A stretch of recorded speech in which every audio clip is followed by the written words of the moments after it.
Hello guys, how are you? Cryptex here. I hope you're doing well. Uh, Tonight there were like 2,000 lives ongoing in parallel together. It was crazy.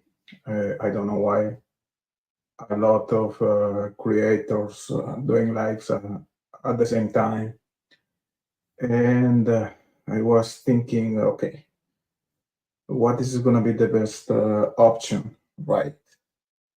So, for an obvious reason, or not so obvious, but I love this guy, Steve, from True Crime Web. He has a lot of experience, a lot of information.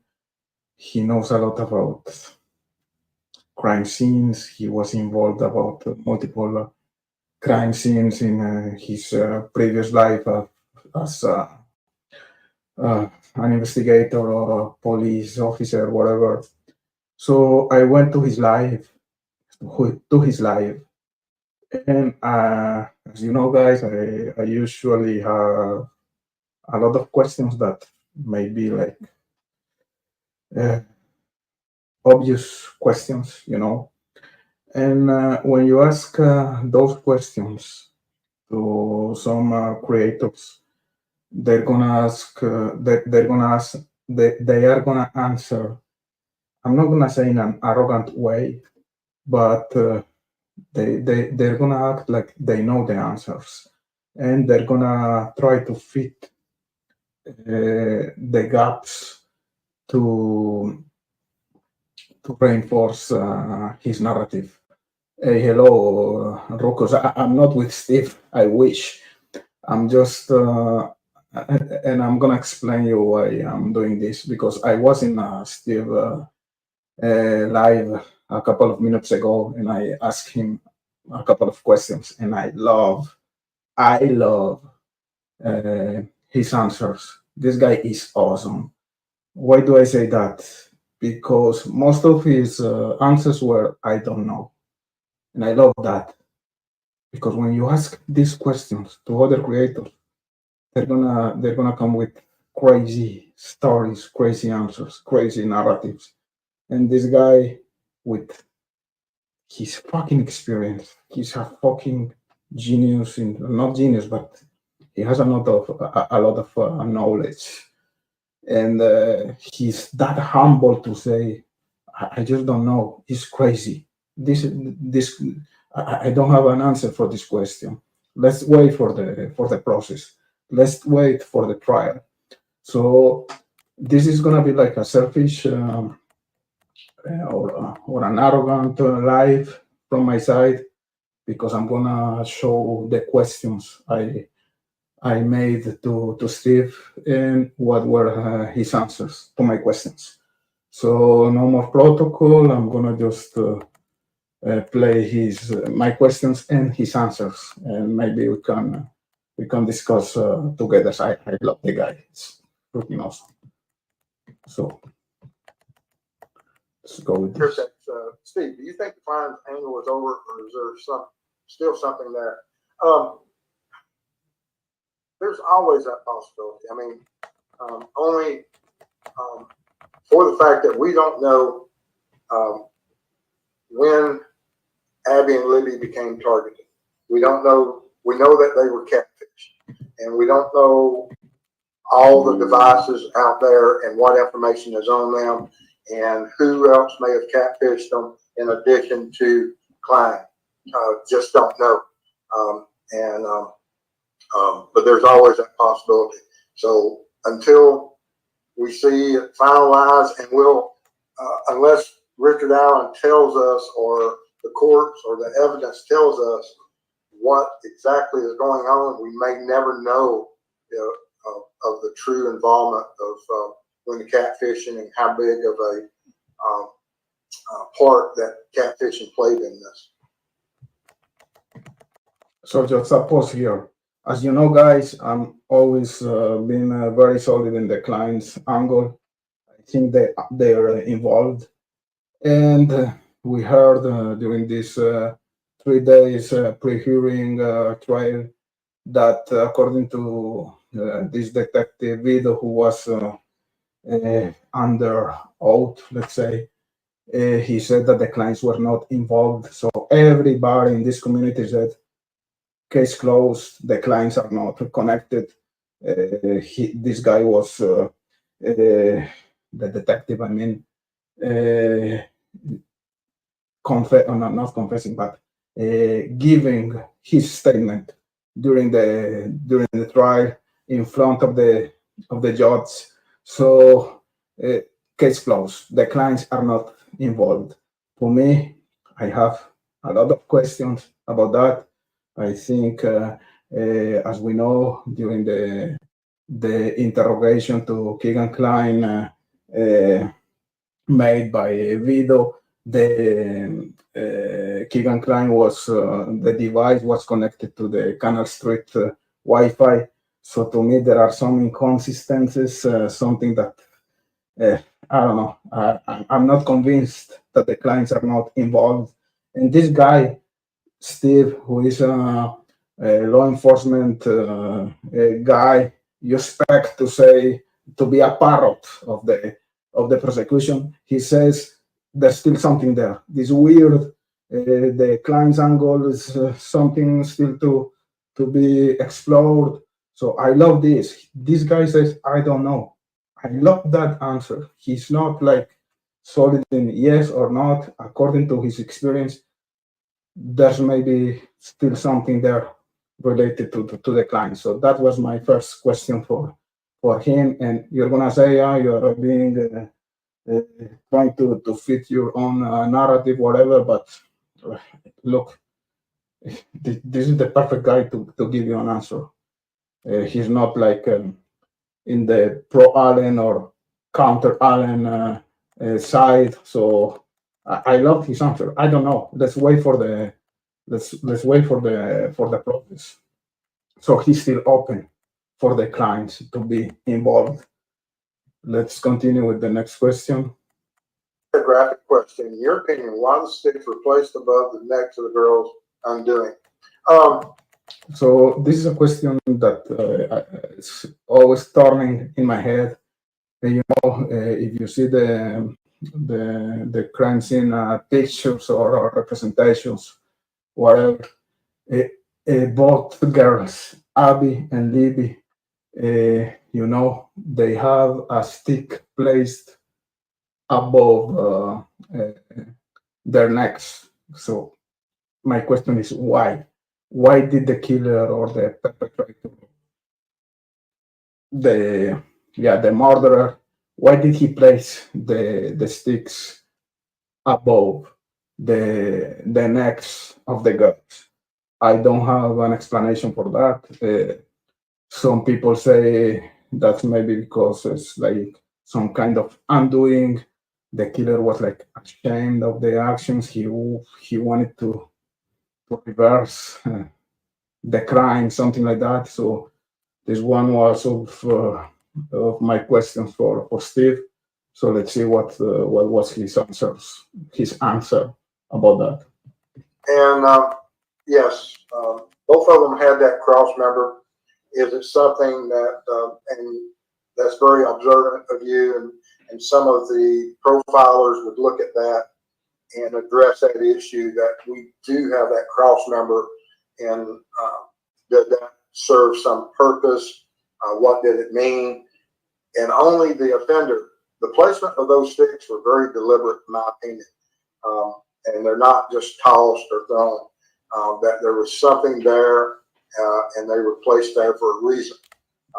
And will that reason ever be made public by the person responsible? I hope so. And because we know it, something that did not play a role as far as in the death, but it did play a role in the mind of the offender for him to take the time to create and place those sticks in that manner. That's just my personal opinion.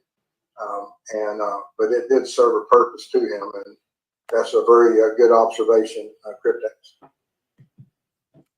So great answer. He didn't give us a big speech about Odinism or signatures, etc.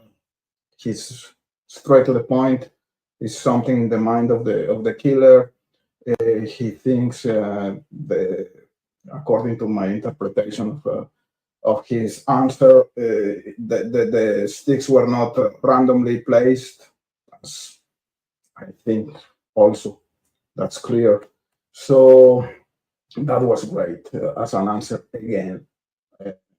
Let's continue with the next one. Molly says, Cryptex, I still can't quite let go of the KKTK. Glad I'm not the only one. Yeah, I can't get rid of it either because there's some weird stuff there. There's some weird stuff there. Talking about the crime, so I'm not that fucking crazy. There's still some weird stuff there. Words from Steve, not my words. So let's continue.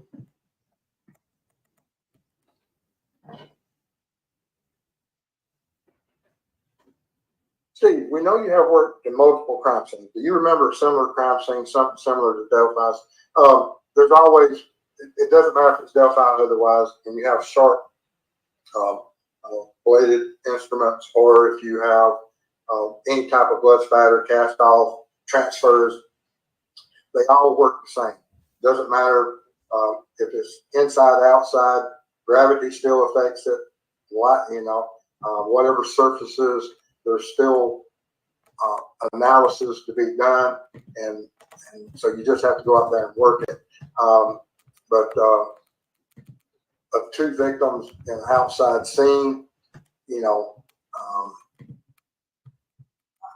I've worked the majority of all mine. While we had death investigations outside, the majority of all ours or mine were inside.